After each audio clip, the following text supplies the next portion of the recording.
Hey, what's up everybody? I wanted to talk food plots today. It just finished raining, which is awesome because I just got my food plots in yesterday afternoon. I actually finished up right as the rain started, and it's been raining pretty much all evening yesterday into this morning, and then it just rained again. So I think we timed our fall food plots perfectly. If you guys have watched any of my videos before, you guys know my property is really swampy. It's really wet and I can't get equipment back there. Occasionally I can get my four-wheeler back there, but it really isn't worth it because by the time I do, even going back through the path that I created, it's super wet. I get stuck a lot. So everything I do with my food plots has to be what I can carry through the woods, which is normally just seed, fertilizer, a hand spreader, and a weed whacker.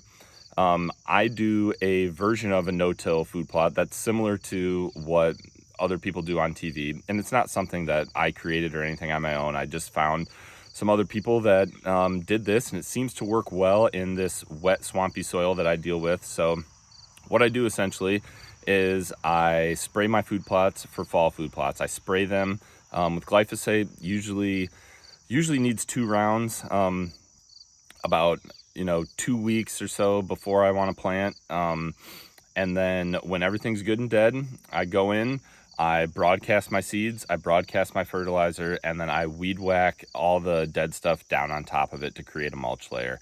And depending on how the glyphosate worked, I might spray again right after I weed whack just to kill the little bit of broadleaf weeds or other stuff that's still remaining in the food plot. So I did that last night. We'll start with my main food plot, my big one. That one I ended up going with this year some Northwood Sweet Feast. John Comp, you are awesome. You have been a huge help. I have no seed affiliations whatsoever, but the customer service of Northwood Seed and John Comp has been phenomenal. He's answered all my questions, very timely. I've probably been bugging him a ton on when I should plant or what I should do, but he's been a great guy and a big help, so thank you very much. So we did that in the main food plot. We broadcast, we fertilized per his instructions, and then we weed whacked all the dead stuff down on top of it. I actually did that one last, and I wanted to spray it a little bit more because there was a little bit of small broadleaf weeds under a lot of the grass that I had killed, but it was starting to rain, so I wasn't able to. I think we're going to be okay on that one though. So hopefully that grows. I'm pretty excited. I've had a clover plot in there for 3 years now, and it looked beautiful when it first started, and it's just kind of deteriorated and got a lot of weeds in there, and I just haven't kept up with it nearly as well as I should. And my neighbor just down the road has a big clover food plot, so I wanted to switch things up for my main one. However, the horseshoe shaped food plot trail that we created this year that goes by stand number 4, that I did plant in clover. That's a brand new section. I did clover in there. And then on both of those, in the main food plot and that horseshoe trail one, we're going to overseed that with winter rye here in probably 4 to 6 weeks, first part of September.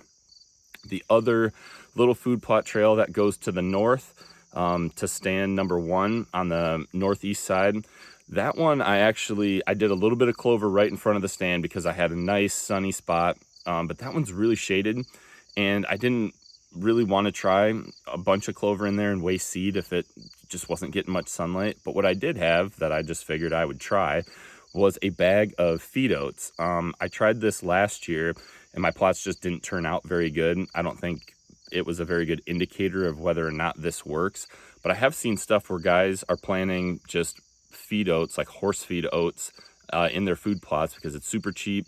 You don't get as good of a germination rate as you do with like forage oats, but you just overseed the heck out of it and you can grow a food plot really cheap. So I still had like 3/4 of a bag of that. I put that down that trail and we'll see what happens. I don't know. I'm kind of excited to see if that works or not.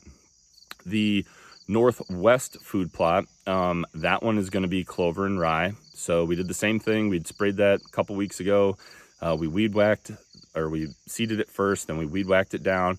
That is a really good food plot. That one is going to get a cell cam just because that is like the main vein for bucks from my property. When they come onto my property, a lot of times from across the road, they come across to the north and then they filter down through the woods and swamp right to that food plot. That one we're not hunting. We've just got the food plot coming off the swamp transition line, going to stand number 1, but that one's gonna get a cell cam because I get probably the most number of buck pictures right there at that food plot and transition line. The southwest food plot, that one we also did clover. We did the same process. We seeded, fertilized, weed whacked it down. I did spot spray a little bit in that one, but we also just went ahead and added some winter rye to it right now. And I know it's early, but that is a food plot I do not want to go back to. That one is in the heart of the bedding that we created. It's right where the swamp turns. It's right where all that bedding turns. And I just don't want to go back there at all, probably until the season ends, unless I am tracking a deer into there, or if we get some crazy downpour of a rain where I can slip back in there and not spook stuff. But we set up a camera that is just going to soak. It's actually not pointed at the food plot. It's facing the opposite direction on this trail that I created where I've got a mock scrape. I checked it. There was quite a few deer hitting it. There's a bunch of tracks in the mock scrape. So that should be a good one. And that one is also a really good food plot, and I haven't hunted it very much at all. We're not hunting it this year, but it's one that has never looked TV worthy. It looks like crap normally, basically, but deer hit it just because there's so much cover there. There's even more cover this year with the hinge cuts that we did, and the biggest buck picture that I've ever gotten on my property was standing in that food plot. So I'm really excited. This rain is definitely going to help. We timed everything perfectly. But if you guys out there, if you are working in wet property, if you're working with swampy property where you can't get much back there, I mean, honestly, you could even skip the weed whacking part. I've done it. I just call it spray and pray. I just spray it, seed it all in the same day, and it works. Your food plots aren't going to look like anything you see on TV. They're not going to be pretty, but they're going to grow. They're going to grow some stuff, and you're going to attract deer probably with them. So don't be afraid to try it if you guys haven't. Good luck if you guys are getting your food plots in this weekend or this week, or if you got them in yesterday like I did.